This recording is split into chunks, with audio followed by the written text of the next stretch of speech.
UP में SIR हुआ है और एसआईआर को लेकर के समाजवादी पार्टी बेहद सवाल उठा रही है और आधार से जोड़ने की मांग भी कर रही है। इस मुद्दे पर बात करने के लिए समाजवादी पार्टी के सीनियर लीडर व स्पोक पर्सन मनीष जी हमारे साथ मौजूद हैं। सर, आप लोग एसआईआर पर बड़े सवाल उठा रहे हैं। पहली बात संजय जी की यह एसआईआर नहीं है, ये भारतीय जनता पार्टी की सोची समझी रणनीति के तहत ये चुनाव आयोग को अपने पाले में करके भारतीय जनता पार्टी की सरकार ने एनआरसी का एक प्रारूप तैयार किया है। सबसे बड़ी बात यह है कि केंद्रीय चुनाव आयोग जो मतदाता सूची तैयार कराता है एसआईआर के माध्यम से, उसमें जो मतदाताओं की संख्या आती है वो तकरीबन 12 करोड़ 55 लाख से ऊपर आती है।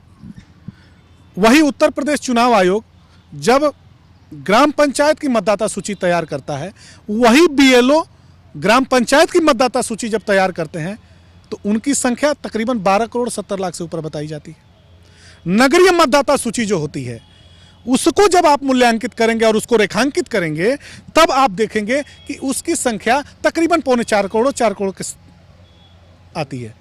तो आप देखिए कि एक ही चुनाव आयोग उत्तर प्रदेश का जो मतदाता सूची जारी करता है उसकी संख्या नगरीय और ग्रामीण अंचल की मतदाता सूची को अगर आप एक करके देखेंगे तो तकरीबन 17 करोड़ के समथिंग आता है। और वहीं पर विधानसभा के चुनाव के लिए जो मतदाता सूची तैयार की गई है वो तकरीबन 12 करोड़ 55 लाख से ऊपर आती है। तो अब आप सोचिए कि तकरीबन 4.25 करोड़ से ऊपर का अंतर केंद्रीय चुनाव आयोग की मतदाता सूची और उत्तर प्रदेश के चुनाव आयोग की मतदाता सूची में अंतर देखने को मिलता है। तो सिर्फ इतना मैं कहना चाहता हूं कि ये भारतीय जनता पार्टी की एक सोची समझी रणनीति है। पीडीए से जो जुड़े हुए लोग हैं, पीडीए की विचारधारा को जो मानने वाले लोग हैं या जो पीडीए समाज के लोग हैं, उन लोगों ने अपने हक की रखवाली की बात किया। उन्होंने कहा कि लोकतंत्र और संविधान ने जो हमें अधिकार दिए हैं उन अधिकारों को हमें संरक्षित करना है, उन अधिकारों को हमें लेकर के आगे बढ़ना है। हमारे नेता श्रद्धेय श्री अखिलेश यादव जी ने जब इस बात की पुरजोर तरीके से वकालत की और चुनाव आयोग को बार बार कहा कि आप अन्याय कर रहे हैं।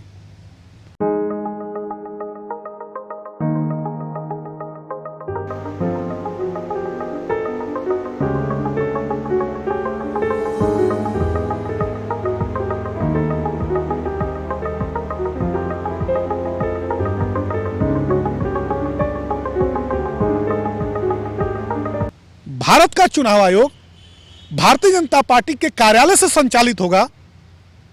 बाय इलेक्शन हो उस टाइम पर चुनाव आयोग कहां पर सो जाता है कि जब योगी आदित्यनाथ की सामंती सत्ता बैरिकेडिंग लगा करके मतदाताओं को मध्य स्थल तक नहीं जाने देती है। उनके ऊपर गोलियां तान देते हैं पुलिस के अधिकारी सादे ड्रेस में जाकर के बूथ पर खड़े होकर के वोट डालते हैं। अब आप सोचिए कि जब इस तरह की परिस्थितियां उत्पन्न होंगी तो आखिर हमारे महापुरुषों ने जो त्याग तपस्या के बाद से इस डेमोक्रेसी का निर्माण किया है, कुर्बानियां दी हैं, फांसी के फंदे पर उचड़ गए, और हमारा संविधान कितनी मेहनत त्याग और तपस्या के बाद तैयार हुआ। बाबा साहेब का नाम बार बार भारतीय जनता पार्टी लेती है, लेकिन बाबा साहेब के बनाए हुए संविधान को हर रोज कुचलती है भारतीय जनता पार्टी। तो बाबा साहब का जो विचार था उस विचार को अगर भारतीय जनता पार्टी दफन करना चाहती है तो हम मुगालते में है।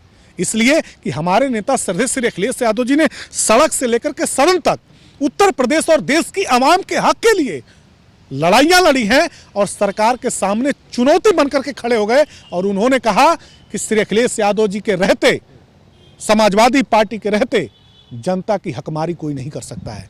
यही बातें भारतीय जनता पार्टी को लोगों को नागवार गुजरती हैं कि श्री अखिलेश यादव जी जब बात अपनी कहते हैं तो उत्तर प्रदेश की जो 25 करोड़ आबादी है वो अपने मुद्दों से जुड़ जाती है, इसलिए कि वो जनता की बात करते हैं। भारतीय जनता पार्टी धार्मिक ध्रुवीकरण की बात करती है, जातीय ध्रुवीकरण की बात करती है, सामाजिक ध्रुवीकरण की बात करती है, लेकिन वहीं पर हमारे नेता श्री अखिलेश यादव जी नौकरी की बात करते हैं, रोजी रोजगार की बात करते हैं, खेत खलिहान की बात करते हैं, किसानों मजदूरों की बात करते हैं, और जो हमारे योग्य युवा हैं उनकी सरकारी नौकरी की बात करते हैं। आज हमारा उत्तर प्रदेश 10 लाख करोड़ से ऊपर के कर्जे के दलदल में फंस गया।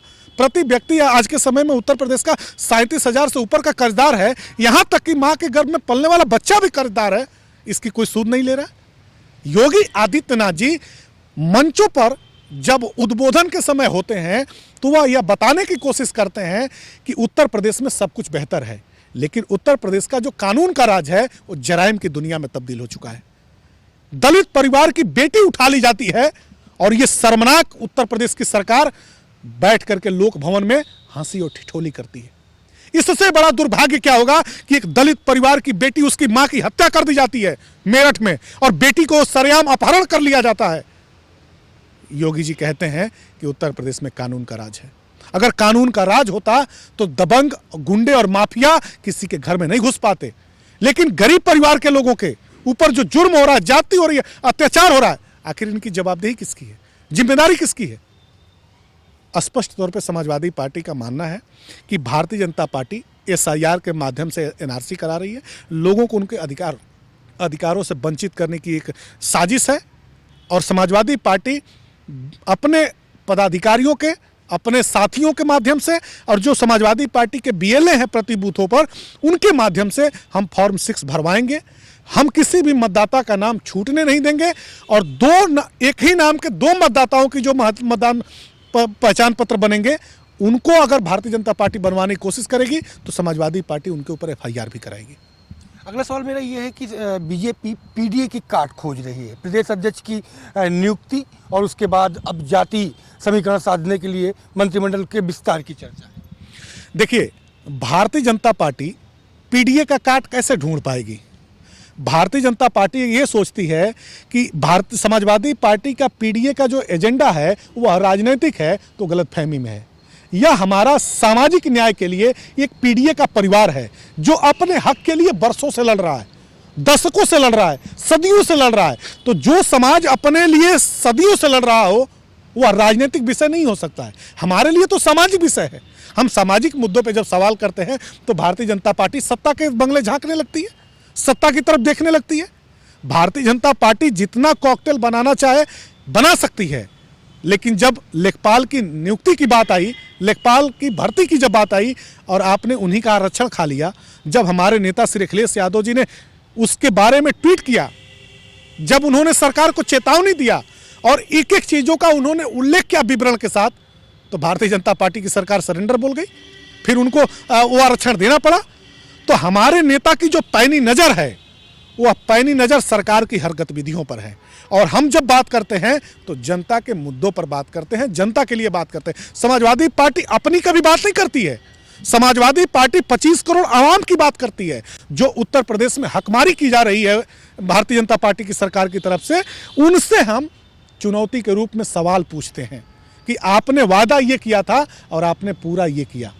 तो सिर्फ इतना हम कहना चाहते हैं कि भारतीय जनता पार्टी जितना भी कॉकटेल बनाने की कोशिश करे वह सफल नहीं हो सकती है। उत्तर प्रदेश की जनता जानती है कि भारतीय जनता पार्टी, योगी आदित्यनाथ की सरकार को 550 लाख करोड़ से ऊपर रुपए मिले हैं 9 वर्षों में। भारतीय जनता पार्टी ने अपने राजनीतिक प्रचार के लिए सारे पैसे का बंदरबाट किया है। जनता को धरातल पर कुछ दिखाई नहीं दे रहा है। नौजवान मारे फिर रहे हैं, उनकी कोई सूद लेने वाला नहीं है। अंतिम सवाल मेरा ये कि पंचायत चुनाव की बात तो हो रही है, लेकिन अभी तक अंतिम आरक्षण सूची तक नहीं भेजी गई। पंचायत चुनाव को लेकर के भारतीय जनता पार्टी के अंदर बहुत बड़ी घबराहट है और आंतरिक टकराहट भी है। समाजवादी पार्टी और समाजवादी विचारधारा के मानने वाले जो लोग हैं वह पूरी तरह से ग्राम पंचायत स्तर से लेकर के विधानसभा स्तर तक भारतीय जनता पार्टी को हराने के लिए तैयार है। और हमारी जो विचारधारा है वह विचारधारा सामाजिक न्याय के आधार पर है और सामाजिक न्याय इस बार सांप्रदायिक शक्तियों को हराने जा रहा है। यही घबराहट भारतीय जनता पार्टी के अंदर खाने दिखाई दे रही है। बहुत शुक्रिया हमसे बात करने के लिए। तो आपने सुना मनीष जी को, जिनका साफ तौर पे कहना है कि ये बीजेपी चाहे जितनी भी कॉकटेल कर ले, लेकिन PDA की काट न खोज पाएगी, क्योंकि समाजवादी जनता की बात करते हैं, ना कि खुद की। कैमरा पर्सन निखिल वाजपेयी के साथ Sanjay Pratap Singh Chauhan, live news X, Lucknow.